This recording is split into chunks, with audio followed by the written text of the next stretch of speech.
تم آنکھوں سے نبینا ہو گئی ہو تو تمہیں کیسا فیل ہوتا ہے؟ تم کبھی یہ سوچتی ہو کہ میں وہ دیدار نہ ہی دیکھتی تو اچھا تھا؟ بی بی صفورہ سلام اللہ علیہا طیبہ طاہرہ نے شاہ فرمایا کہ میں اگر مجھے اللہ تعالیٰ 1 کروڑ آنکھیں بھی عطا کرتا تو میں اس انوار و تجلیات کی زیارت پر قربان کر دیتی، لیکن میں دیکھتی ضرور۔ اللہ تعالیٰ کو ان کی یہ بات اس قدر پسند آئی کہ اللہ تعالیٰ نے جبرائیل امین علیہ السلام کو بھیجا کہ جائیں اور جا کر ان کو ان کی آنکھیں جو ہیں وہ واپس عطا کر دیں۔ تو سبحان اللہ، اللہ اکبر کبیرہ کہ اللہ تعالیٰ نے کس کس طرح کے جو ہیں وہ نفوس قدسیہ پیدا کیے کہ جنہوں نے اپنی ہر شے جو ہے وہ اللہ تعالیٰ کی ذات پر قربان کی، اور اللہ تعالیٰ نے پھر ان کے بدلے میں ان کو کیا کچھ عطا کیا۔ حضرت موسیٰ علیہ السلام جب آپ، اور یہاں تک روایات میں آتا ہے کہ اگر آپ نبی نہ ہوتے تو آپ ان انوار و تجلیات میں وفات ہی پا جاتے، لیکن آپ نبی تھے، اللہ تعالیٰ نے آپ کو وہ برداشت کرنے کا جو ہے وہ قوت جو آپ کو عطا کی۔ تو کیا شاہ فرمایا کہ اللہ تعالیٰ نے اس کے بعد آپ کو تختیاں عطا کی۔ سورہ الاعراف ورس نمبر 145 کے اندر فرمایا فخذھا بقوۃ وامر قومک یاخذوا باحسنھا، کہ آپ ان تختیوں کو مضبوطی سے پکڑ لیں اور اپنی قوم کو حکم دیں کہ بہترین باتوں کو اپنا لیں۔ اور وہ تختیاں کن کہہ کر بنائی گئی تھیں، اللہ تعالیٰ نے ان تختیوں کے اوپر جو ہے وہ تمام احکامات شریعت جو موسیٰ علیہ السلام کی شریعت موسوی کے اندر جو ان کی قوم کے اوپر لاگو ہونا تھا سلسلہ، اللہ تعالیٰ نے وہ ان کے اوپر جو ہے نا وہ نقش کر دیا اور آپ کو وہ تختیاں پکڑا دی۔ موسیٰ علیہ السلام توریت لے کر جب نیچے جاتے ہیں تو حضرت ہارون علیہ السلام سورہ جو ہے وہ طٰہٰ ہے ورس نمبر 90 یعنی 90 جو ہے وہ ورس نمبر ہے، اپنا منصب صحیح جو ہے حضرت ہارون علیہ السلام نے استعمال کیا، اور اب وہ بتوں کے پاس بیٹھے تھے جو ان کی قوم تھی، اور وہ اٹھنے والے نہیں تھے کیونکہ وہ اس گمان میں تھے کہ موسیٰ علیہ السلام وفات پا گئے ہیں، اور موسیٰ علیہ السلام جو نیچے نہیں آئے ان کی وفات ہو گئی ہے۔ اب وہ دیکھیں کہ قوم اپنے پاس سے ہر بات سوچتی جا رہی ہے اور اپنے طور پر ہی وہ اپنا دین تیار کر رہی ہے۔ یہی کچھ ہوتا ہے تب جب آپ اپنے رہنما کو چھوڑ دیتے ہیں۔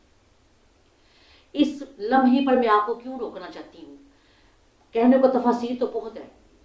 دیکھیں کہ انہوں نے اپنے نبی رہنما کو چھوڑ کر اپنے طور پر ہر چیز تیار کی، اور آج بے عین ہی اسی طرح امت محمدی کے اندر ہر بندہ جو ہے اس کی اپنی رائے ہے، اس کے اپنے عقائد ہیں، اس کی اپنی سوچ ہے، اس کے اپنے پیر خانے ہیں۔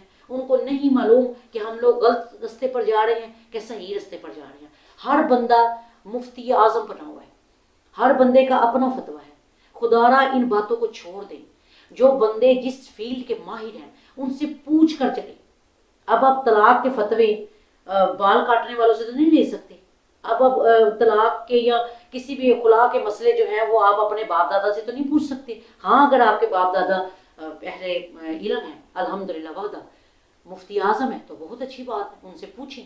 لیکن اگر آپ کے باپ دادا اپنے کاموں سے فارغ نہیں ہوئے تو انہوں نے آپ کو دین کیا بتانا ہے؟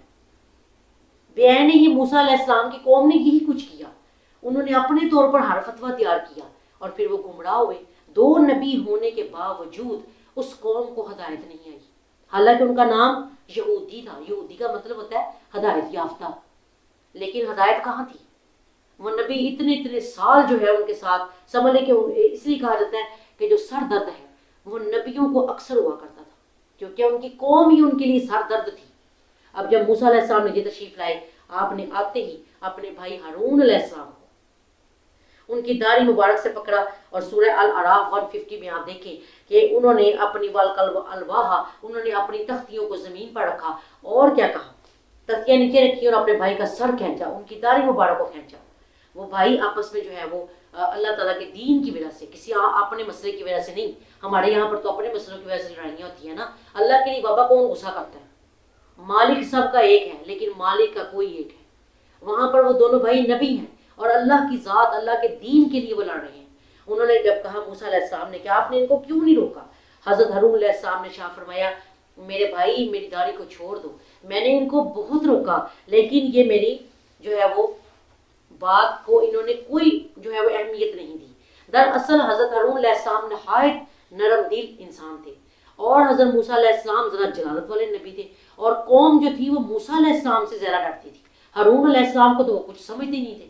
اور سب سے بڑی بات یہ ہے کہ یہ تھے نبی ذاتے، یہ جو قوم یہود ہے، یہ ساری بات ہے یعقوب علیہ السلام کے 12 بیٹوں کی نسلوں میں سے یہ آ رہی ہیں، ان کو یہ بڑا گھمنڈ تھا کہ ہم تو نبی ذاتے ہیں، اور موسیٰ علیہ السلام اور ہارون علیہ السلام کو وہ ایک عام بندے سمجھتے تھے کہ بس ٹھیک ہے یہ ہمارے عام قوم ہے اور ان کو اللہ تعالیٰ نے نبی بنا دیا، بس ٹھیک ہے اور ہم جو چاہیں گے وہ ہوگا۔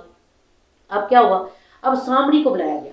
حضرت موسیٰ علیہ السلام نے شاہ فرمایا ہاں اے بدبخت، تیرا کیا معاملہ ہے؟ تو نے کیا یہ حرکت کی کہ تو نے پوری قوم کو ایک منٹ میں گمراہ کر دیا؟